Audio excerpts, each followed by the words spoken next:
Hello. Hello, boys and girls. Well, let's face it, mostly boys. And I'm here today, and I thought we'd take a trip down memory lane. And I pulled up the original mix files of Motorhead that Chris Sheldon mixed for our first album. And I thought it'd be interesting to have a look at it and see what was on there. And I've had a quick scan through, and there's some quite surprising things on there actually. So let's pull up some stuff that maybe you haven't heard in the track, or Chris didn't mix everything at the front, so there's a lot more going on than I actually remember. So let's have a look. So I think first of all, I was surprised by this at the beginning, which obviously got ditched off. So let's just have a listen. The following tone is a reference tone, recorded at our operating level.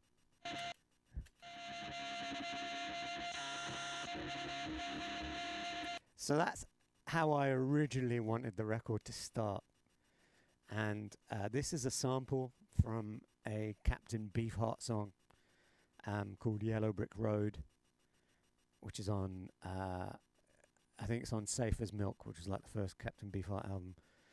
And as soon as I heard that, I remembered a conversation that I had with RA&R guide, who thankfully we had, Laura Richardson, who just, in a really lovely way, just said, no, you're not, you're not having that on the record. Firstly, because of like the administrative nightmare that would have caused, which almost certainly would have meant that the record just disappeared without ever doing anything, and you'd never have heard of it. And also because she made the point that this is your first record, and the first thing that you want people to hear is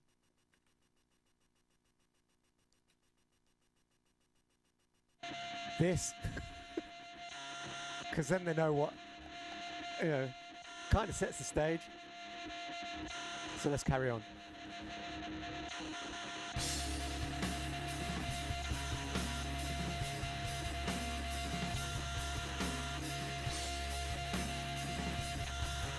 Now obviously it's going to sound a little bit different.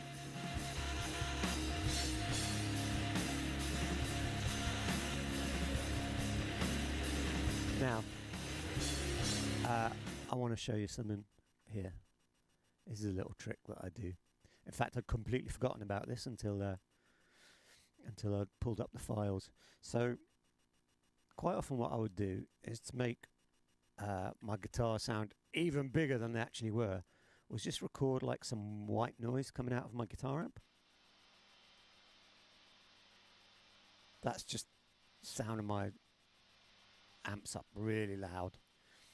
And then what I would do is actually add that in behind the guitar.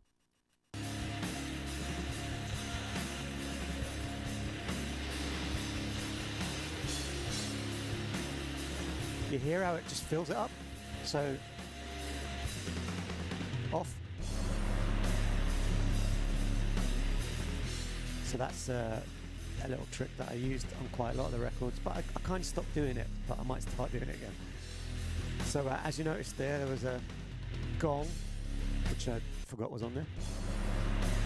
Yeah, get a gong in, definitely. Right, let's have a look what else we got. Oh look, there's some R's here. What's this little vocal? Oh, it's my breath.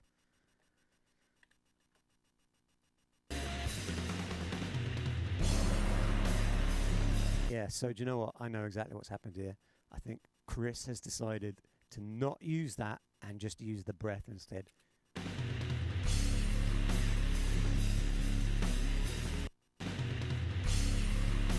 Yeah, they both kind of do the same thing, but that's obviously got more personality about it, so good call, Chris.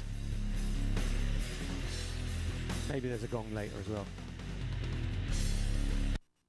What's this one? Who's this? He's not plugged up. Let me send him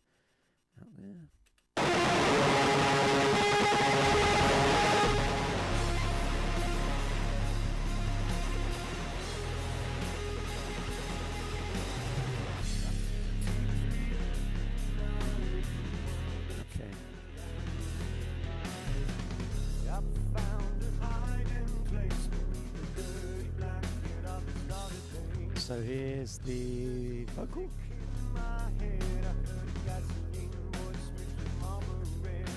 So as you can see, I've got my stereo vocal trick that I explained in a different video. So I've used it quite a lot here. You can see.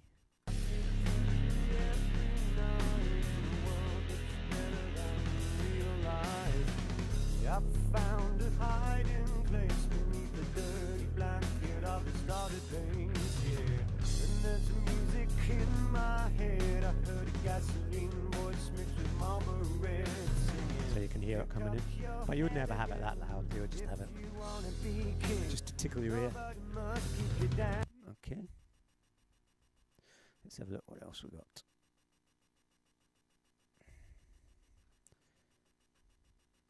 This sexy verse. Okay, so I think, like I explained in another post, quite a lot of stuff on Motorhead came from like our first demo, which was, it was such a defining recording of Motorhead that when we came to record it properly for the first album, it just kind of sounded empty without like the kind of signature distortion and feedback that was in the demo. So we were lucky enough to be able to recover that audio and put it into the actual, you know, released version of Motorhead, which I think, you know, is fitting and testimony to like how great the whole experience of making it for the first time down in Master Rock was with Savas. So obviously the famous feedback. That's from the original demo. I couldn't make that again, you know, and it just didn't sound right without it. So there's various things that we've thrown in here. So I'll check them out as we go along. I literally haven't really listened to this apart from getting up a rough mix to play to you.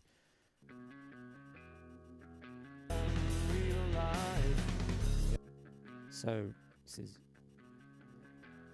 a guitar from the original version. There's music in my head. I heard a gasoline voice mixed with Marlboro Red singing.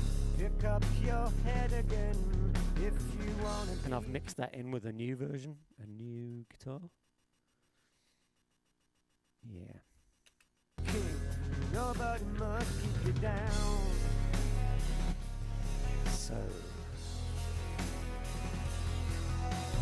Yes, now I'm back from the dead. I'm gonna turn it up loud inside your head. Harmony.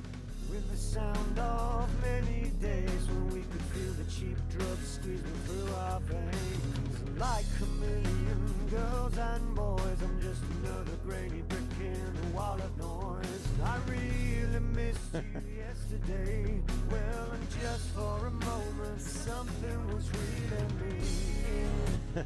Done it in a pretty Hollywood style, that harmony. Something was reeling me. Right, I tell you what, let's loop this round and have a look what's going on, because there's tons of shit going on in here. The psychedelia to the max. Right, so we got harmony. We've got this tambourine here. You might have noticed that or not noticed that before. Played that with my ass cheeks. I would imagine it was Matt playing it with his ass cheeks. Okay, what's this filter?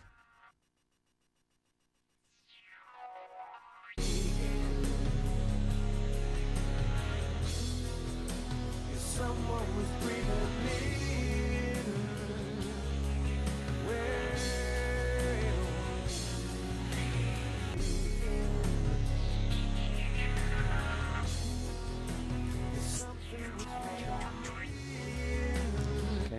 interesting.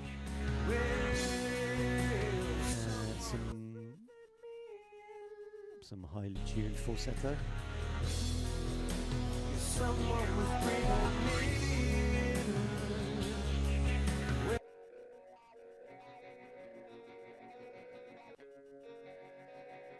Oh yeah, okay. So this is a very clean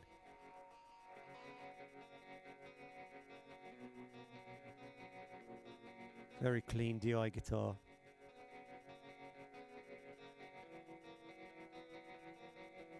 With a tremolo on it. Probably my purple Nobles tremolo.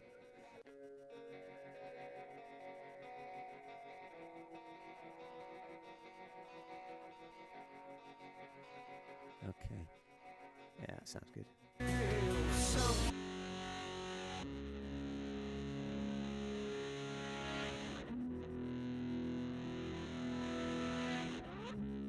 Okay, so a load of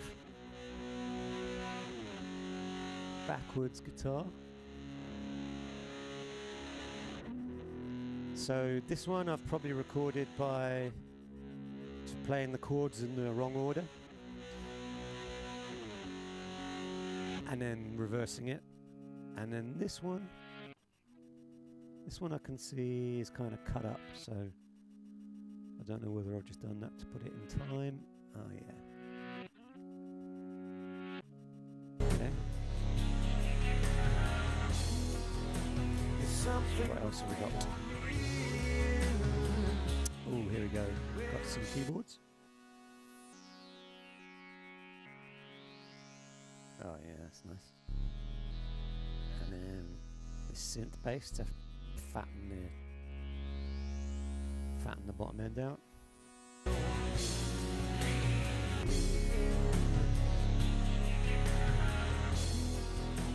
Something was made of me.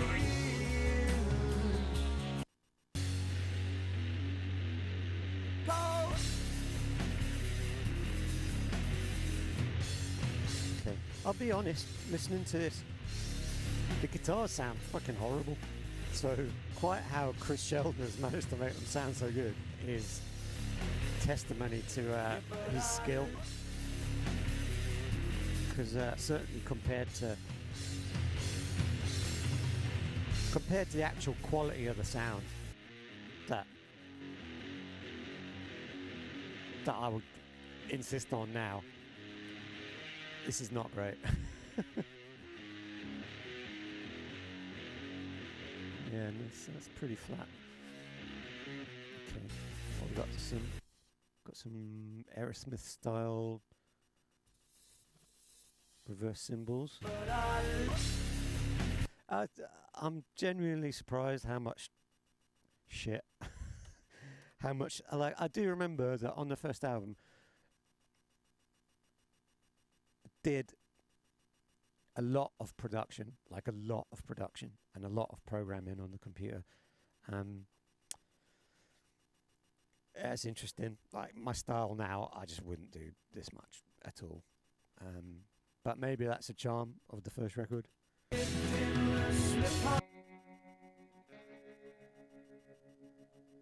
Got some feedback here. Okay, right, so that's bringing that back in.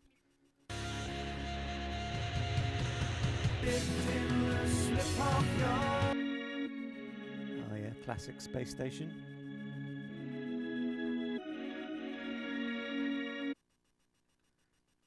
You see a lot of it I've just kind of cut together to get the harmony to it. And this place has been getting me down. Oh, we've got the R again.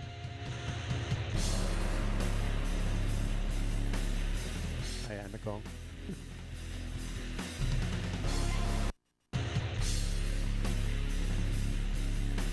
I want to hear that. Yeah.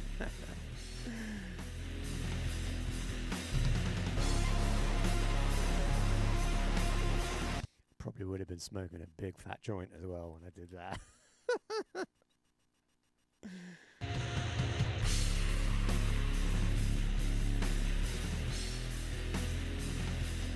Enjoying a Pepsi moment. So we got our white noise again.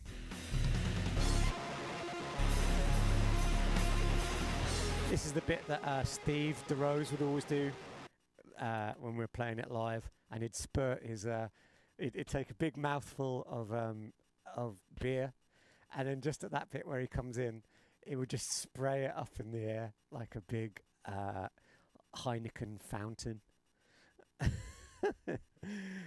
Yeah.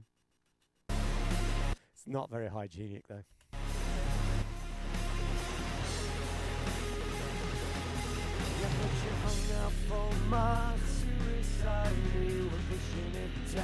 Now, it's the sexy guitar. I remember I just couldn't reproduce this, so we were lucky enough to have the original one. Since you never noticed me, well, I thought you open up your eyes and see, but now music fills my empty bones. Well, and sometimes it seems it's the only place I've left to go. Yes, just cage your mind.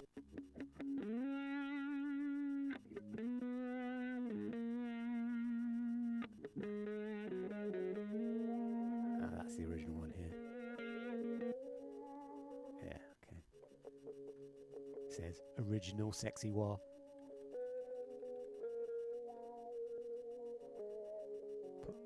So use both of them.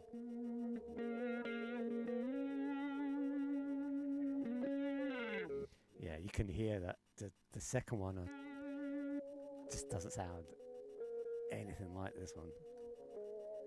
Yeah, that's lovely.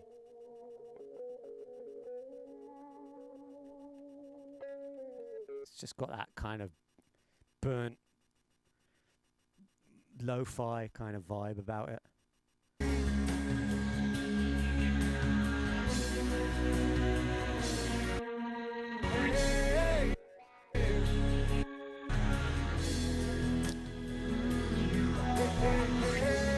Yeah, Motorhead's really it's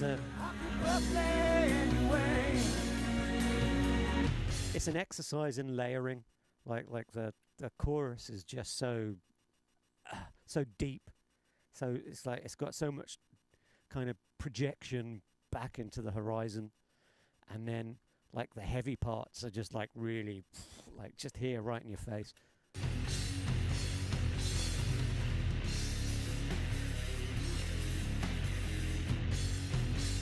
So here we go, coming up to the End Madness. There's not really much going on in the End Madness. We've got some clearly a tambourine solo here. Okay, so I remember doing this. What the fuck am I saying? This was like literally I think the last thing that we did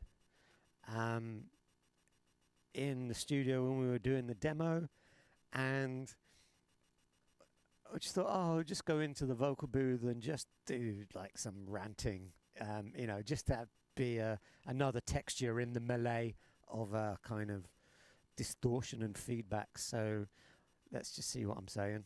I've literally got no idea. It's probably nonsense. I hope there's no profanities, and if there are, I apologise.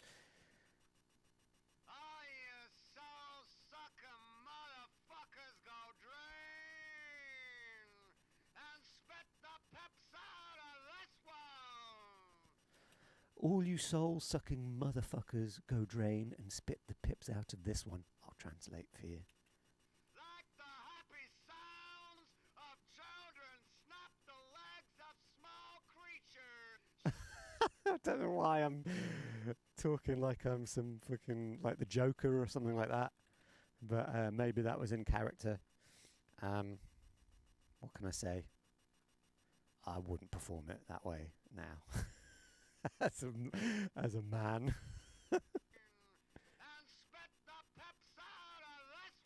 Alright, let's have it. Something about kids torturing animals.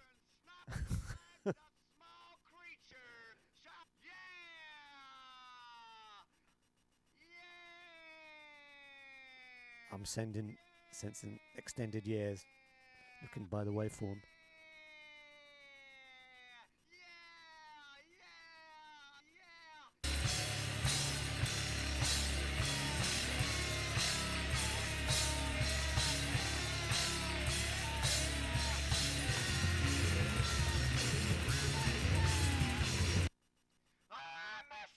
Oh, okay. So that's I've just obviously just pinched that bit from Good Morning Captain by Slint. So obviously I've got there and like thinking, and what am I going to say now? So yeah, that's blatant. We won't discuss that anymore. Let's see what else we got. So yeah, so you know that's quite low. It's just part of the sound. Oh yeah, this is good.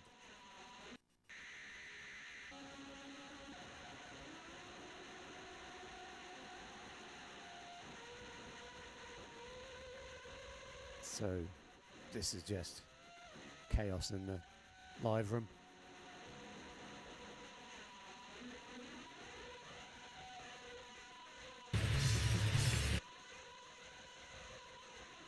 Yeah, so I would have had a panner on it originally.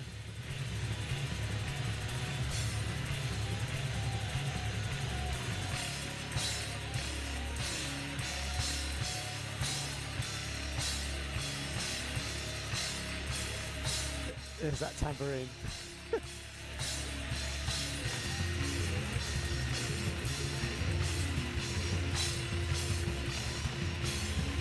I'm not even sure Chris even used that. Why would you use it? You got Matt going bananas. Oh, quick! Squeeze the tambourine in.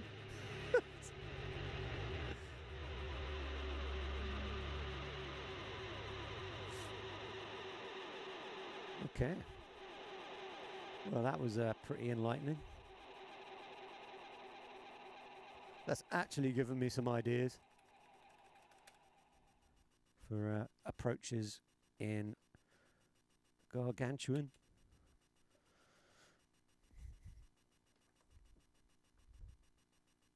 Yes. So there we go. Quick review of Motorhead in 2023. Probably about 20 years on from when I was working on this originally. Let's see if the original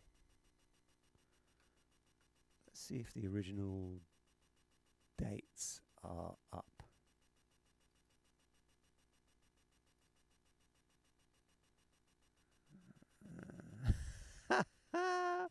Yeah, the dates are up.